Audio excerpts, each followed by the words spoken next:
ED ਦੇ ਵੱਲੋਂ ਜੋ ਆਮ ਆਦਮੀ ਪਾਰਟੀ ਦੇ ਮੁੱਖ ਮੰਤਰੀ ਦਿੱਲੀ ਦੇ ਮੁੱਖ ਮੰਤਰੀ ਅਰਵਿੰਦ ਕੇਜਰੀਵਾਲ ਨੂੰ ਜਿਹੜੇ ਸਮਨ ਭੇਜੇ ਜਾ ਰਹੇ ਨੇ ਉਸ ਨੂੰ ਲੈ ਕੇ ਲਗਾਤਾਰ ਚਰਚਾ ਛਿੜੀ ਹੋਈ ਹੈ ਤੇ ਉੱਥੇ ਹੀ ਮੁੱਖ ਮੰਤਰੀ ਭਗਵੰਤ ਮਾਨ ਅਤੇ ਦਿੱਲੀ ਦੇ ਮੁੱਖ ਮੰਤਰੀ ਅਰਵਿੰਦ ਕੇਜਰੀਵਾਲ ਦਾ ਇੱਕ ਵੱਡਾ ਬਿਆਨ ਸਾਹਮਣੇ ਆਇਆ ਤੇ ਉਹਨਾਂ ਨੇ ਕੇਂਦਰ ਸਰਕਾਰ ਤੇ ਤਿੱਖੇ ਨਿਸ਼ਾਨੇ ਵੀ ਸਾਧੇ ਨੇ ਤੇ ਕਿਹਾ ਹੈ ਕਿ ਈਡੀ ਦੇ ਵੱਲੋਂ ਜਿਹੜੀਆਂ ਸਾਜ਼ਿਸ਼ਾਂ ਨੇ ਰਚੀਆਂ ਜਾ ਰਹੀਆਂ ਨੇ ਤੇ ਚੋਣਾਂ ਤੋਂ ਪਹਿਲਾਂ ਹੀ ਕਿਉਂ ਸਾਡੇ ਨਾਲ ਇਸ ਤਰ੍ਹਾਂ ਕੀਤਾ ਜਾ ਰਿਹਾ ਹੈ ਤੇ ਉਹਨਾਂ ਨੇ ਕਿਹਾ ਹੈ ਕਿ ਇਹ ਸਿਰਫ ਔਰ ਸਿਰਫ ਚਾਲਾਂ ਨੇ ਤੇ सिर्फ और सिर्फ राजनीति है। पूरे मुद्दे नूं लैके सुणदे आ होर मुख मंत्री भगवंत मान ते दिल्ली दे मुख मंत्री अरविंद केजरीवाल दा की कहना है। पूरे देश में ये चलन बन गया है, जो भी कोई जनता के लिए काम करता है, कोई लोकप्रिय होता है जनता में, उसको उठा के जेल में फेंक देते हैं। किसी के घर ईडी आती है, किसी के सीबीआई की जांच आती है, फर्जी केस बना के ये जेल में फेंक रहे हैं। तो ये डिक्टेटरशिप है, ज़्यादा देर नहीं चलेगी तानाशाही।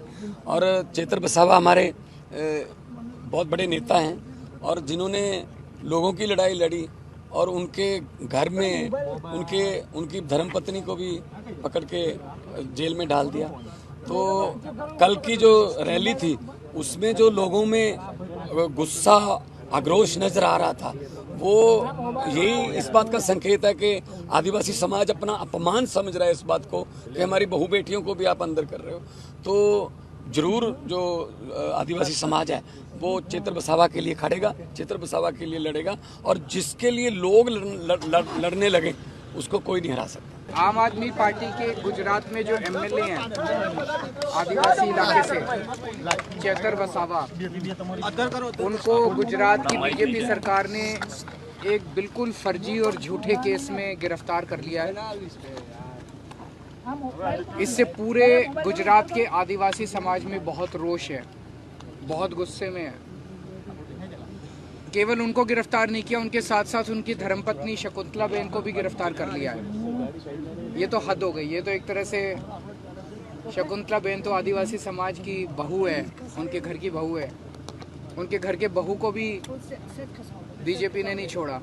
तो पूरा आदिवासी समाज रोष में है। कल हम लोगों ने रैली भी की थी जिसमें हज़ारों लाखों की संख्या में लोग आए थे, उन्होंने अपना गुस्सा जाहिर किया था।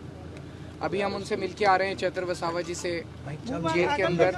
शकुंतला बेन से भी मिले हम लोग, दोनों ठीक हैं, स्वस्थ हैं, हौसले बुलंद हैं, लड़ेंगे, संघर्ष करेंगे और अंत पंत में बीजेपी को गुजरात से उखाड़ के फेंकना है और जनता उखाड़ के फेंकेगी। हम लोग तो बहुत छोटे हैं। एक मिनट बात कर लेना।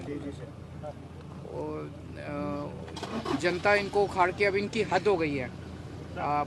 सर से पानी उतर गया है इनके अत्याचार का, इनकी तानाशाही का। जिसको मर्जी पकड़ के जेल में डाल देते हैं। चेतर वसावा का कसूर क्या था? चेतर वसावा जनता के लिए लड़ते हैं। जब फॉरेस्ट डिपार्टमेंट वाले जनता पे झूठी एफआईआर करते हैं तो चेतर वसावा उनके लिए लड़ते हैं। जब उनकी किसानों की ज़मीनें छीन ली जाती है तो चेतर वसावा उनके लिए लड़ते हैं। चेतर वसावा उनके स्कूल और अस्पताल के लिए लड़ते हैं। तो जनता के मुद्दे उठा रहे थे जिसकी वजह से उनको जेल में डाला गया। कल हमने ऐलान किया है कि चेतर वसावा भरूच सीट से लोकसभा के लिए लड़ेंगे और अगर वो बाहर आते हैं, हम पूरी कोशिश कर रहे हैं कि सुप्रीम कोर्ट से उनको बेल मिले।